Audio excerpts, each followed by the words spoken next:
Wangeo ni waherre kaka jodala waherre to waamini jodala wa lakini waseneno thoth ndalo mathoth ni pesa maor gieki dhi kalal. Koro waya office miluongo ni Daiso. Daiso ni bukonyi nwango license monegi nwang kidwa gero factory ni moro matin, idwa gero giri moro matin kata idwa invest.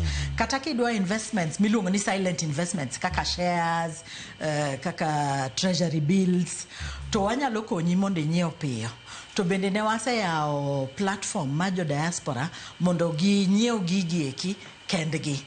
To wakwayo ni kiki luorwa wan jok ma temo mondo wakony jo diaspora mondo investments gi obed protected.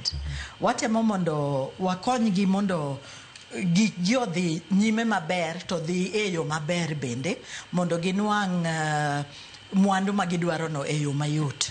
Kik bed gi gimoro ma thago gi ahinya. Wakwayo nyiswa uru samudwa timo gigi mondo wakonyu. Wan kanyo konyo jo Kenya. Tijwa en konyo jo Kenya. Kamano. Ruth Ntuchung wacho ni aneno ni ratiro mar oganda mantiere pinje maoko chakore gi eyo mane giwuok godo pacho kae. Kane giwuok girach kata eyo maoko riere kata gobok mabandia. Sama koro giyudo kata yudori kama tek. Iwacho kanya koro kama yudorie akire kiki okokono to kony bedo matek. Mar ariyo piny ka piny nitiere gi chikege. Sama ng'ato oseketho chikego to koro nyaka oyud mana kum moromo gi kethone. Koro kila ng'ato nyaka beda motang' kik gitero yoma e pinje jok moko. Piny na Nyabungu niya seche ma omak jowa e pinje maoko gi chik wacho nang'o. Bende oyienegi donjore gi sirkal makono ponono ni kum en life sentence. Mar ariyo ka ng'ato oro ne min gi pesa mondo mi ogedne to chamo, mano bende gidonje koso mano en family affairs. Mogik to joma chuo matimo biashara gi nyidendi asto ni iluoko to bedo nade. Aluoto wakanu moja inako tigra gi yote mag Ruth Ntuchung kanyo koro kwa tieka chuoth walore gikanyo. Ing'eyo ni jo Kenya kata modhi eyo marach kata momaki kata motimre nadi pod gin jowa. Pod gin jowa to pod wang'iyo maslahi gi. Koro kata kidhi eyo marach kikiluor nyisowa ni adhi to no kang'isou to an gi shida machal kamae. Sani wan gi call center bade mawan godo diaspora affairs ni wayao call center 24 hours. 24 hours inyalo go sim mi wach ni in gi shida makamae to wan gi WhatsApp line mo abuketo mtandao sani mondo jionge. WhatsApp line ni inyalo oro mondo komaki kata igwenyri gi sirkal mapinje maoko go inyalo konyi.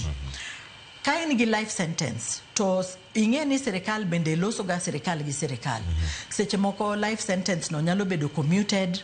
Nitiere agreements ma sirkal gi sirkal bedo ga godo, transfer of prisoners, wan gi different agreements. To lure gi hatia ma in go. Hatia moko kaka ting'o yedhe maricho gieki bedo ga matek matin. Hatia no.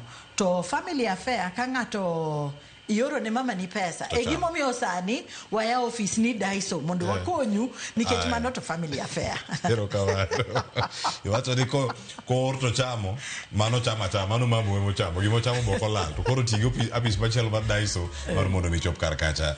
Jambetre Elena Goniro kama nyako bedo kodwa okinyi makawuono nyakora mojang'in mido thuolo mar oronwa ote wasomo gi kar kama wasomo pod twak dhi nyime mbui magwaduto te.